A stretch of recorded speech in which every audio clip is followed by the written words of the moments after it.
J'avais proposé pouvoir, distinction, société, oligarchie, c'est une sorte de train avec 36 wagons, et Claude avait tout ramassé, et ça a donné ce qui sera un beau sujet de colle en prépa, d'ailleurs, quand la littérature pense la société. Donc, entendons bien, c'est un sujet littéraire, je n'ai pas de vocation à faire une haute voltige philosophique, c'est un sujet de culture générale, vous savez, c'est ce que quand même vous faites, hein, philo, littérature, histoire et art. À ce propos, les exemples littéraires que je vais vous citer, je vais aller assez vite parce que c'est quand même assez chargé comme préparation.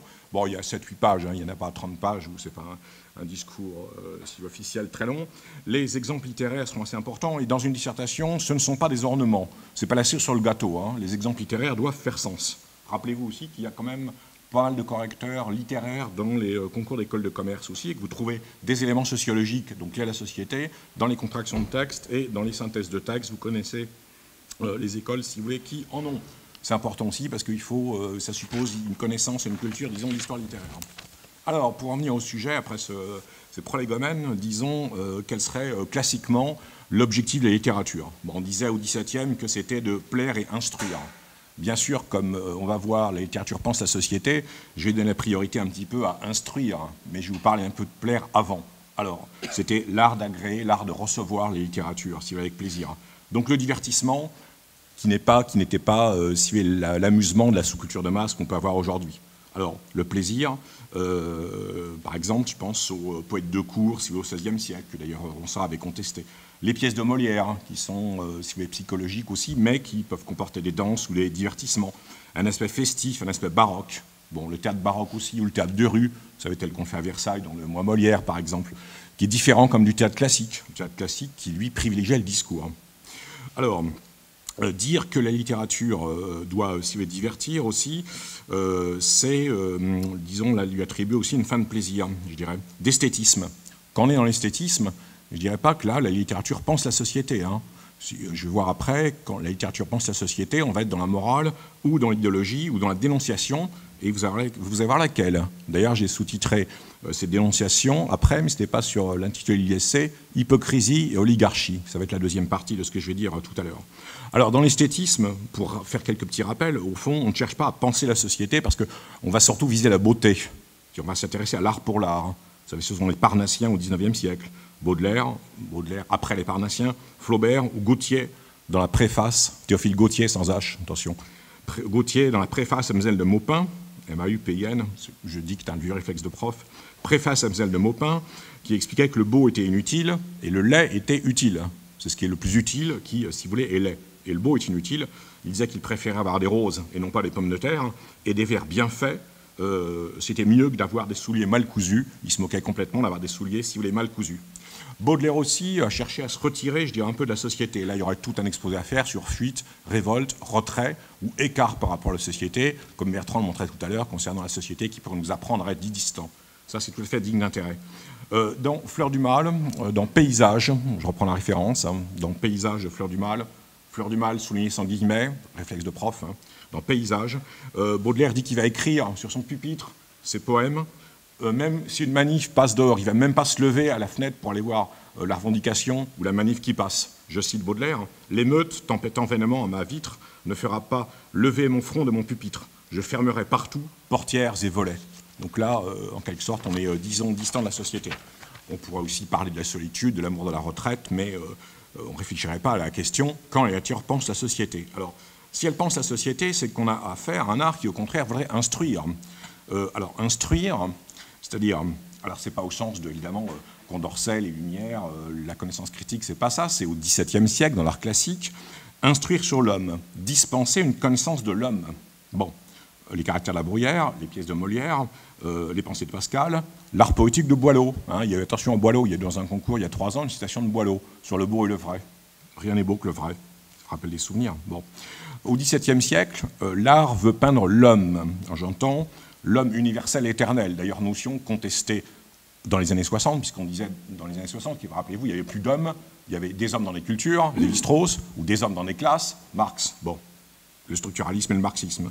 Alors, on veut peindre l'homme plus que critiquer la société, qui est d'ailleurs une formule très très générale que j'ai entendue radoter par les candidats au bac pendant 40 ans, critiquer la société sans forcément qu'ils précisent ce qu'il y a dedans, on va le voir après, c'est une formule très vague à préciser après. Donc, peindre l'homme, c'est plutôt au XVIIe siècle, étudier les sentiments et les passions, montrer, enseigner, et non pas, je précise, faire la morale. Faire donc un art moral et pas un art moralisateur. Rappelez-vous André Gide qui expliquait que, je cite, c'est avec de beaux sentiments qu'on fait la mauvaise littérature, parce que là on tombe dans, vous savez, la comtesse de Ségur, George Sand, la culture de masse américaine, les méchants qui sont punis, les bons qui sont récompensés, et le patron qui épouse l'ouvrière. Bon, voilà, les séries américaines, voilà, la fin heureuse, bon, le bien, l'amour, hein, comme disait Monterland. Alors, ce sujet d'ailleurs, c'est avec de beaux sentiments qu'on fait de la mauvaise littérature. Il est traité dans un petit bouquin qui est là, c'est le moment pour la pub. Citation singulière de Claude Abadia, ici présent, et Andreas Lang qui se cache là-bas, mais je l'ai vu, qui a posé tout à l'heure une question, si vous voulez, sur, je crois, Hegel, et qui vous parlera, je crois, la semaine prochaine après Madame Delsol. Bien, alors, cela étant, peu à peu, dans l'histoire littéraire, je dirais que la culture, la littérature s'est mise à penser la société. On y vient, hein, on se rapproche. Au XVIIIe siècle, parce qu'elle prend une dimension sociale et politique. Rousseau écrit des romans qui ont une vertu politique, notamment dans les Confessions, quant au rapport individu-société. On a au XVIIe siècle, au XVIIIe, excusez-moi, au XVIIIe, je précise, hein, le romanesque, le picaresque, le politique, les textes de Montesquieu, de Voltaire, j'en parle dans le détail. Faut relire les caractères, c'est très important aussi, hein, ça c'est sur la bruyère. Le tournant, c'est un peu la bruyère, c'est ce que disait Roland Barthes. La bruyère, le dernier des classiques, le premier des modernes. Bon, qui étudie l'homme universel, mais qui aussi montre la société. Il faudrait relire de la conversation et de la cour. Je vais vous en parler après dans ma critique, je souhaite féroce de la mondanité. Alors, c'est au XIXe siècle que, disons, très nettement, la littérature pense la société. Elle va d'ailleurs nous la montrer avec le naturalisme, Maupassant, Zola, le roman expérimental. On veut faire une littérature à l'image de la science. La littérature se met à la remorque de la science. Petite remarque au passage, le réalisme, si vous voulez, n'est qu'en fait, non pas, contrairement à ce que certains élèves ou étudiants un peu à courte vue le croient, objectif. Je m'élève complètement contre cette notion d'un art ou d'une littérature objective. C'est un parti pris esthétique parce que on choisit certains sujets privilégiés dans le naturalisme réaliste de Zola, des sujets urbains, comme les impressionnistes d'ailleurs le font en peinture au même moment, les impressionnistes qui ont laissé la vieillerie picturale, la mythologie, l'académisme, etc., etc., et tous les fatras qui pouvaient exister à l'époque. En plus, on ne décrit pas la société telle qu'elle est, mais on va métamorphoser cette société. Zola, c'est quelqu'un qui est sensible au grand mouvement, disons, de la modernité, de la société, l'argent dans la bourse, le commerce dans Monnaie des dames, la curée avec le Paris haussmannien, le pavé brûlant, dit Zola, Balzac pouvait montrer aussi d'ailleurs, mais c'était avant, c'était 30-40 ans avant, le pavé brûlant, Paris comme une jungle, la jungle des ambitions, dévorée par l'ambition et le désir. Et c'est là que je rejoins Bertrand, parce qu'il expliquait, c'est vrai que ce n'est pas forcément le milieu qui va déterminer la société. Chez Balzac, et c'est la différence avec Zola, c'est la volonté individuelle, c'est l'ambition, c'est le désir qui va transformer le milieu. Alors qu'on est chez Zola dans le contexte, au contraire, des déterminismes. Bien évidemment, vous êtes déterminé par le milieu, la violence, l'alcoolisme, et ainsi de suite. Bien. Donc instruire supposerait de penser la société. On a ici l'écrivain engagé qui délivre un message. On ne va pas vous faire un cours, si vous voulez, sur l'art engagé, après une semaine que vous avez passé en cours ou en colle. Penser la société, c'est aussi peser, il faut le savoir. Penser, c'est peser, c'est aussi évaluer. Critiquer, ça ne veut pas forcément dire contester, ça veut dire examiner, regarder le moment de la crise, le moment de l'attente, le moment de la délibération, le moment du discernement. Alors, habituellement, quand on parle de critique de la société du XVIIIe siècle, ça traîne dans toutes les listes de français de première. On parle de la critique des inégalités, les inégalités de droit au XVIIIe siècle, ou la critique des inégalités de fait, les inégalités sociales accrues au XIXe siècle. C'est vrai que les inégalités sociales au XIXe, dans le capitalisme naissant, issu de la Révolution, dans le nouveau monde libéral, étaient relativement plus fortes que, si vous voulez, sous l'Ancien Régime. Bon, quand on dit que le peuple a obtenu l'égalité de fait en 89, tu parles, on n'a rien compris, il faudrait relire toute l'histoire là pour le comprendre. Bon, 89, c'est les citoyens égaux de fait et pas les citoyens égaux de droit, je dis une bêtise, les citoyens égaux de droit, la déclaration des droits, et pas les citoyens égaux de fait. Tout ce qui a été dit avant sur d'ailleurs la communauté, le socialisme, Jaurès, c'était tout à fait intéressant. Il ne faut pas perdre de vue de ça. C'est l'histoire des idées au XIXe siècle, en particulier tout ce qui est les phalanstères, les communautés, les utopies, la volonté de refaire du social, d'une société divisée par les luttes de classe, par l'antagonisme capital-travail, etc., etc. Mais Critique de la société, c'est aussi la critique de la réalité du vécu de la société, sur le vécu social. Et c'est là que j'en viens aux deux points forts de la fin, qui sont l'hypocrisie et l'oligarchie, parce que c'est ce qu'on vit dans la société aussi, ce que les personnes vivent, et ça peut être plus important les questions, si vous voulez, formelles. Il y a toujours des débats entre Claude et moi, parce que vous savez qu'il accorde beaucoup d'importance à tout ce qui est laïcité, juridisme, droit, etc., etc. Moi, je vois les choses un peu du point de vue, si vous voulez, social et historique. Donc, je ne vais pas faire un grand laïus sur la laïcité. Je n'ai pas pu venir la dernière fois, mais je serai bien venu pour questionner M. Pénard-Ruiz, mais ça ne fait rien. De toute façon, je viendrai à toutes les séances prochaines aussi pour poser des questions. Alors, donc, les questions de l'hypocrisie et de l'oligarchie, ça pose un peu la question des rapports entre les personnes, relations entre les personnes, tel que Bertrand a parlé, la question des rapports sociaux et la question, si vous voulez, du pouvoir. Alors l'hypocrisie, on le traite d'ailleurs assez largement dans le livre ici, c'est la question des apparences, et Rousseau s'y est attelé d'ailleurs, on nous a parlé de la fête et de la parole tout à l'heure, on va y revenir, c'est le mensonge en société. Petit historique de ça. D'ailleurs, il y a à la fin tout un ensemble une énumération de types littéraires concernant l'hypocrite, le pédant, le menteur, etc. Un ensemble de fonctions, de caractères sur les sociaux. J'ai figuré à la fin, c'est très long et c'était beaucoup plus long que d'habitude concernant cette partie de méthodologie du livre. Alors, exemple, la cour, phénomène de la cour, avec la centralisation de l'État, si vous voulez, monarchique au XVIe siècle, le rôle des poètes de cour. Quelques souvenirs littéraires comme ça, un peu Lagarde et Michardesque, mais enfin ça fait du bien parce que bon, maintenant on voit les objets d'études, alors bon, l'histoire littéraire est passée à la trappe. Du Bellay dans les Regrets, vous pourrez revoir ça, quand il conteste les vieux singes de cour, les courtisans. Également Sonnet qui commence, vous voyez, par marcher d'un grave pas et d'un grave sourcil, etc., etc., très important. Et cette formule, si vous voulez, qui me fait rire et qui me hérisse, employée par un certain nombre de gens, c'est votre serviteur. Enfin, c'est ceux qui veulent se servir, qui d'ailleurs souvent emploient cette expression, disons, de fausse modestie. Alors évidemment, vous me direz, ça a été pas mal développé par France Farago, d'ailleurs, dans le livre, qui dit XVIIe siècle classique, dit raffinement, civilité, voire Norbert Elias, la société de cour. Il y a aussi au XXe siècle les textes d'Erving Goffman, je crois, sur les rites de la vie quotidienne, mais aussi pas mal d'hypocrisie et de rituels. Vous voyez un peu le livre, je crois, de Roy-Ladurie, sur Saint-Simon et le système de la cour. Saint-Simon du XVIIe, pas le Saint-Simon dont parlait Claude tout à l'heure, qui est l'utopiste du XIXe siècle, apôtre un peu de la technocratie, les industriels s'y en fait au pouvoir, les technocrates. Bon, la cour, je disais, oui, le baroque également très important. C'est vrai que c'est un peu à la mode, c'est revenu à la mode. Bon, de mon temps, c'était considéré comme une sorte de courant assez mineur. L'homme de cour et le livre de courtisan de Gracian ou Castiglione. J'ai préparé tellement vite que de toute façon, je ne peux pas attribuer à un auteur un titre, donc on pourra chercher. Bien. En gros, ne pas paraître ce que l'on est ou être ce que l'on paraît. Donc on ne sait pas qui, si vous voulez, on est. On n'est pas ce que l'on est et on est ce que l'on n'est pas. Donc qu'y a-t-il derrière le masque? Il y a peut-être du vide. Alors les baroques qui sont des artificialistes vous diront de toute façon, l'homme n'a pas de nature. Sa nature, c'est d'être, je dirais, au fond, pur artifice. Donc c'est l'art du masque. Voilà, que l'on voit très bien, alors absolument à relire, je vous le dis aussi, les étudiants, faut voir les choses concrètes et pratiques. Acte 1, scène 1 d'un misanthrope. Orthographié correctement aussi, excusez les tics de vieux profs. Le misanthrope, acte 1, scène 1, entre Alceste et Philinte. Alceste qui veut la vérité, qui veut la transparence, qui dénonce Oron d'ailleurs, bel esprit creux. Vous savez, il y a les querelles littéraires au XVIIe siècle, comme celle de Verdus et de Trissotin dans, par exemple, Les femmes savantes. Alceste, d'ailleurs, défend une poésie simple et populaire, et non pas une poésie, si vous voulez, complètement creuse, affectée, en fait, et, vous voyez, lyrique. Bon, évidemment, Tartuffe. Bon, Tartuffe aussi, référence et obligatoire.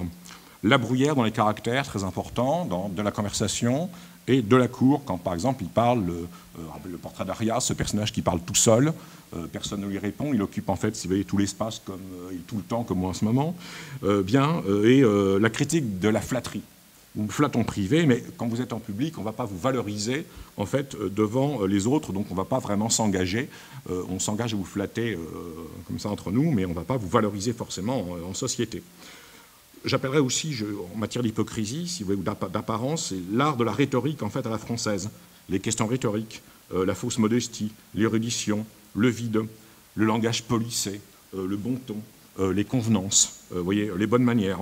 Tout ce qui s'opposerait un peu au langage populaire. Alors, quand je parle de langage populaire, ce n'est pas le langage de la popularité tel qu'on le peut parler dans les émissions de Ruquier sur la télé, ça n'a rien à voir, c'est pas ça. C'est le langage du peuple, c'est-à-dire c'est le langage des anciens bistrots de Levallois, c'est juste à côté, Levallois, ça commence là-bas.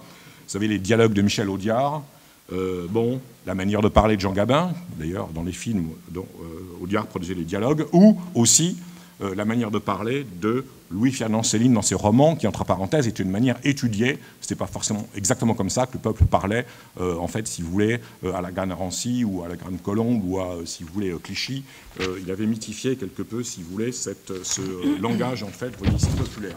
Bon, donc c'est, disons, l'hypocrisie, vous voyez, le mensonge ou la grandiloquence. J'entendais, c'était la semaine dernière, une conférence, bon, disons, faite par un ministre, qui d'ailleurs a été directeur de la BNF, je ne vous dirai pas son nom, qui parlait à la fin du splendide métier d'enseignant. Tu parles, splendide métier d'enseignant, entre guillemets, alors que le lendemain, à 7, une collègue était frappée par une élève qu'elle essayait de faire sortir dans le couloir. Bon, et les mensonges d'État, on pourra, si vous voulez, effectivement en parler aussi. Alors, Céline, démythifier, attention aussi, hein, démystifier, démythifier. On mélange les deux, vérifier l'orthographe pour les contractions de texte, un petit détail comme ça technique. C'est-à-dire qu'en gros, non seulement il s'attaque à la raison, il s'attaque à la liberté, il s'attaque à l'idée de progrès, mais il s'attaque aussi, si vous voulez, je dirais, comme Pascal avait fait avant, il dégonfle les baudruches, il s'attaque en fait, vous voyez, aux fausses grandeurs, aux grands discours. Il y a, je vous donnerai 3 exemples de Céline, mais je commencerai déjà par Flaubert. Vous savez, qui avait dénoncé un peu la cité bourgeoise au 19e. J'appelle bourgeois quiconque pense bassement. D'ailleurs, j'ai donné là-dedans, dans la société, à la fin, un florilège de citations anti-bourgeoises sorties du 19e siècle, Rimbaud, Barbé d'Aurevilly, Huysmans, Flaubert, Baudelaire. Il y en a une très très grosse ration. Bien, alors, oui, dans les comices agricoles, Flaubert, dans Madame Bovary, hein, et pas Madame de Bovary, on lui donne un nom, un titre aristocratique à cette dame qui s'ennuie en province, comme Madame de Rênal.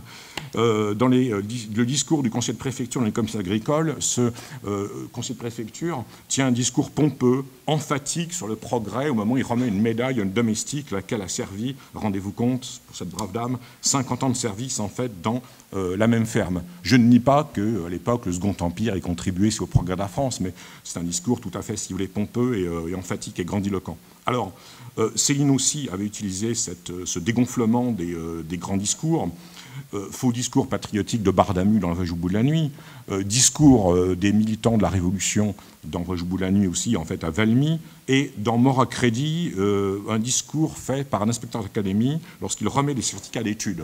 Bon, c'est vrai que l'école républicaine, sortant de la masse, si vous voulez, opérait une promotion sociale. Mais bon, Céline dégonfle, si vous voulez, un peu ça.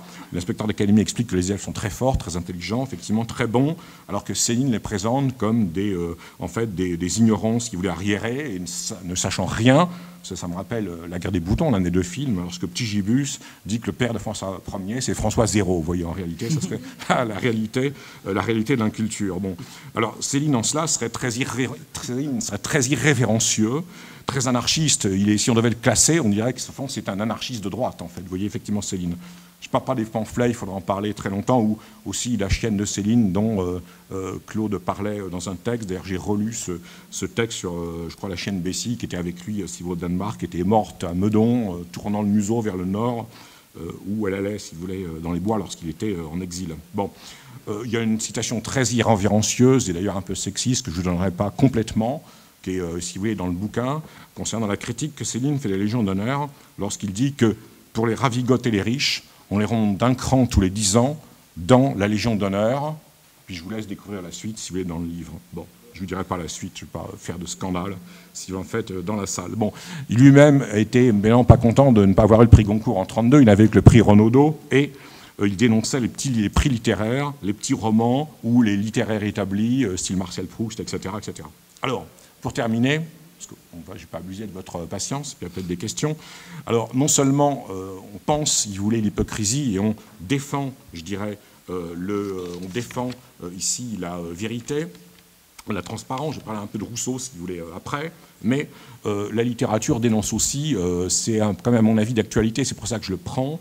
Je ne vais pas réfléchir uniquement à la société éternellement sous specie aeternitatis, mais la société d'aujourd'hui, la société a souvent, si vous voulez, dénoncé le fait oligarchique. Alors, oligarchie veut dire concentration des pouvoirs, les pouvoirs non partagés, la parodie de démocratie ou le déficit démocratique, l'illusion démocratique. Ça a été d'ailleurs réactualisé par des sociologues américains en fait, du XXe siècle qui ont parlé de la technostructure d'État, ou pourquoi pas du complexe militaro-industriel, ou du resserrement du pouvoir de l'État. Alors Balzac, j'ai fait un livre sur Balzac parmi bien d'autres, et c'était utile que Bertrand, si vous voulez, en parle, puisque dans Les Illusions perdues, comme dans le Père Goriot, roman d'apprentissage, Balzac montre bien souvent des jeunes gens venus de province qui se heurtent, je dirais, aux contraintes, aux obstacles, aux murs bétonnés, bunkerisés de l'oligarchie parisienne installée. Bien.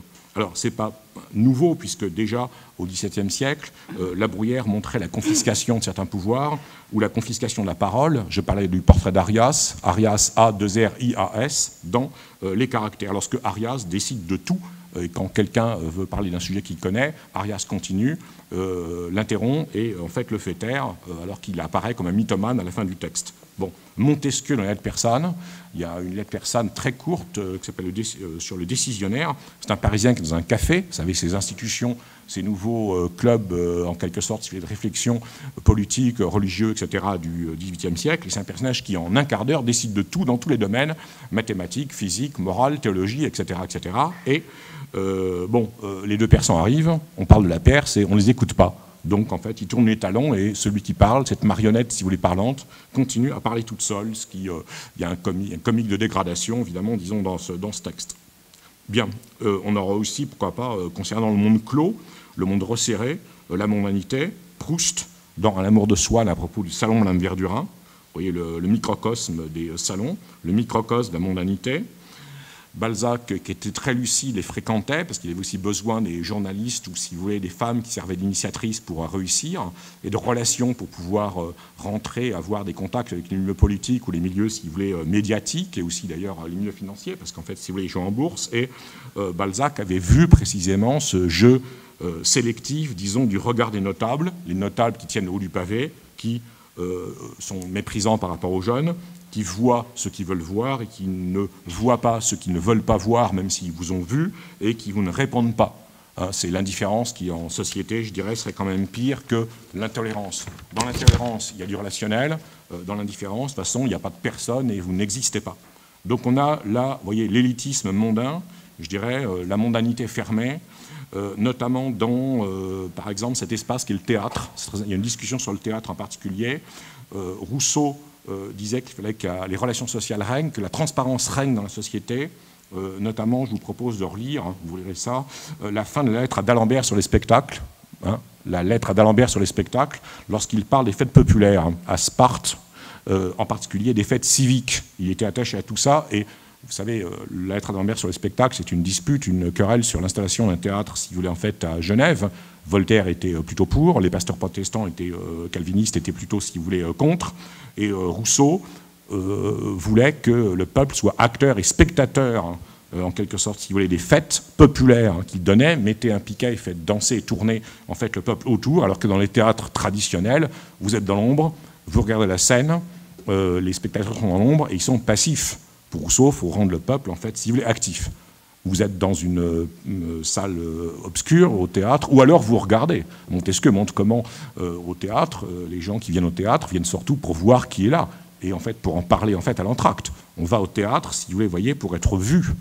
On l'a aussi dans La Curée de Zola, où on va, il y a deux personnages vont, si vous voulez, je crois, voir Phèdre, parce que ça fait bien d'en parler après dans les salons. Et puis ils veulent voir aussi tel artiste, en fait, la tragédienne qui joue Phèdre, la Ristori, parce que elle est, si vous voulez, particulière et que ça leur plaît en fait de la voir parce qu'on a parlé d'elle. Maintenant, ils sont complètement insensibles à la dimension philosophique ou métaphysique, si vous voulez, de Phèdre, le problème du destin ou le problème, disons, du mal.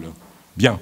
Donc, je m'achemine vers la fin, qui dit oligarchie, dit pouvoir fermer, pouvoir confisquer. Il y a un bel exemple que j'ai retrouvé ce matin dans L'ingénu de Voltaire.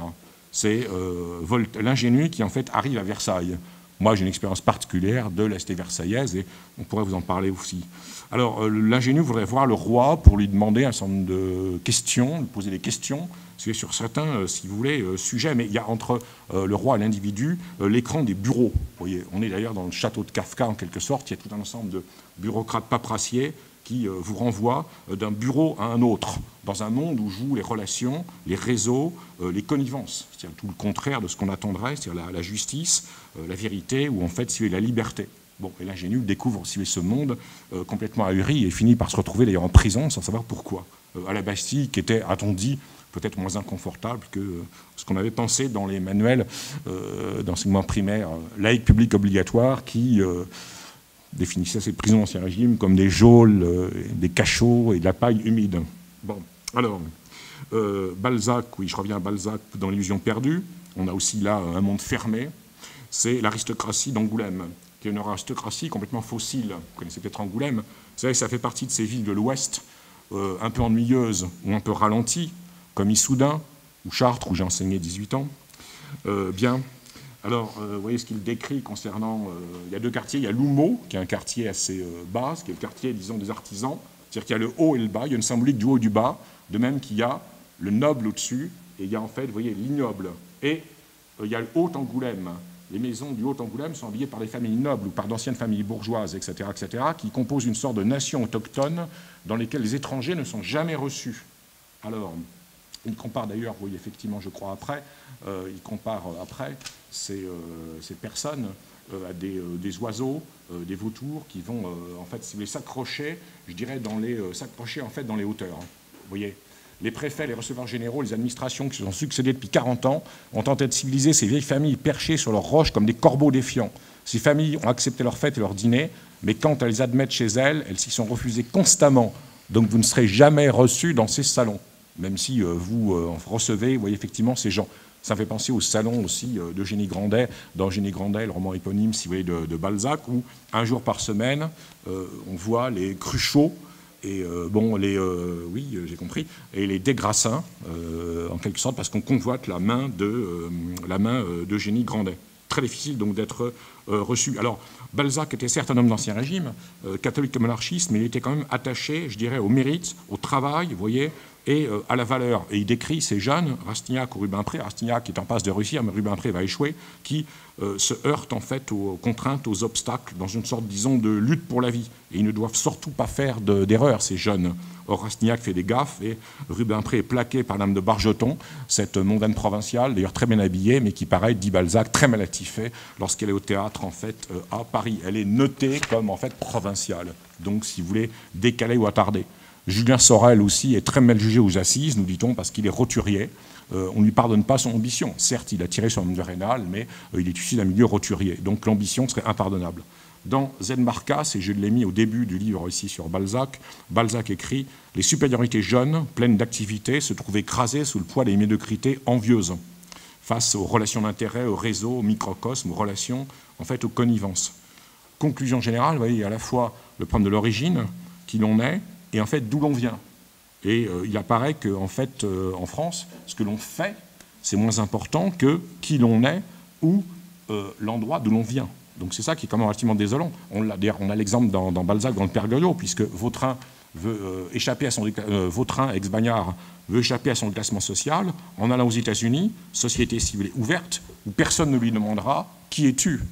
D'où viens-tu » Il répond « Je serai monsieur 4 millions, citoyen des États-Unis ». Bon, ça ne veut pas dire qu'il est forcément facile aujourd'hui, la situation des États-Unis, ils ont évidemment faire fortune. Donc, vous voyez, la France, grand principe progressiste, grand principe de 89, etc., etc., mais, je dirais, ascenseur social en panne, déficit démocratique, difficile mobilité civile et sociale. Évidemment, il y a eu des époques économiques fastueuses, les 30 Glorieuses, le Second Empire, mais fossilisation sociale, société, si vous voulez, ghettoisée, déficit démocratique, faible pouvoir du citoyen, face à la technocratie, aux oligarchies, aux élites fermées, échec d'une école qui ne veut plus instruire, espace public en déclin, vous voyez, on en a parlé, vous voyez ici,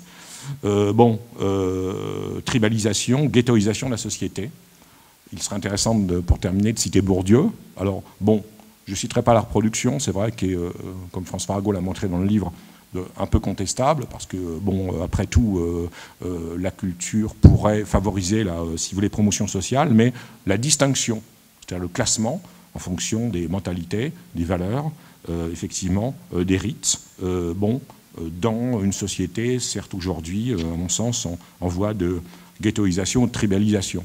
Il y a un petit roman qui a eu un prix littéraire il y a un certain nombre d'années, au contraire, d'Annie Ernaux, RNAX, qui s'appelle La Place, où cet auteur, qui était professeur de lettres, issu de Haute-Normandie, à Yvetot, en Seine-Maritime, j'ai enseigné au Havre 6 ans, donc je connais cette ligne, Paris-Rond-le-Havre comme ma poche, explique que elle avait bénéficié d'une promotion sociale par la culture telle qu'elle ne s'entendait plus avec son père, c'est-à-dire qu'elle ne pouvait plus se comprendre.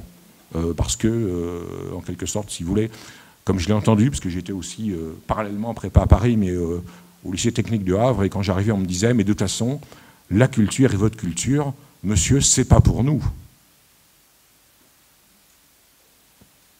Voilà. S'il y a des questions, alors, merci.